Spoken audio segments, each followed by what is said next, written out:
মা তুমি জানো না এই সমাজে কত নাম কাম আমার। আমি এখন কি বলবো? শোনো, আমি তোমাকে আগেই বলেছি তোমার মা বিদেশে নোংরামি করে। তোমাদের জন্য তোমরা না বলেছিলে না মা এমন না, মা আমাদের জন্য কষ্ট করে, কচু কষ্ট করে। তোমার মা নোংরামি করে তাদের টাকা ইনকাম করে তোমাদের খাইছে। এই ছাড়েন তো, আপনি আপনার মতো নোংরা হাত দিয়ে আপনি আমাকে টাচ করবেন না একদম। ছি, কি অসভ্য মহিলা। বৌমা আমার কথা শুনো, আমার কথা শুনো চুপ বৌমা। করো মা, তুমি চুপ করো। তোমার কি কথা শুনবো মা? সি, তোমার দিকে তাকা তো আমার ঘৃণা হচ্ছে। তোমার বয়স কত তুমি একটাবার ভাবছো? তোমার বয়সটা একটাবার ভাবছো? সেই বাবা আমাদেরকে ছোটবেলা রেখে মারা গেছে, তারপর থেকে তুমি বিদেশ বিদেশ অনেক মানুষ অনেক কথা বলেছে। হ্যাঁ, তাদের কথাই সত্য।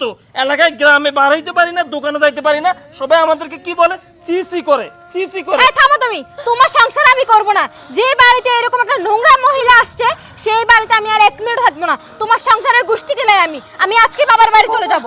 বৌমা তুমি আমার কথাটা শুনো। কি বলবেন আপনি এখন? হ্যাঁ, আবার নিশ্চয়ই মিথ্যা বানিয়ে বানিয়ে কিছু বলবেন। শোনেন, আপনারা আর একটা কথাও শুনবো না। বৌমা তোমাদের দোয়াই লাগে, আমার কথাটা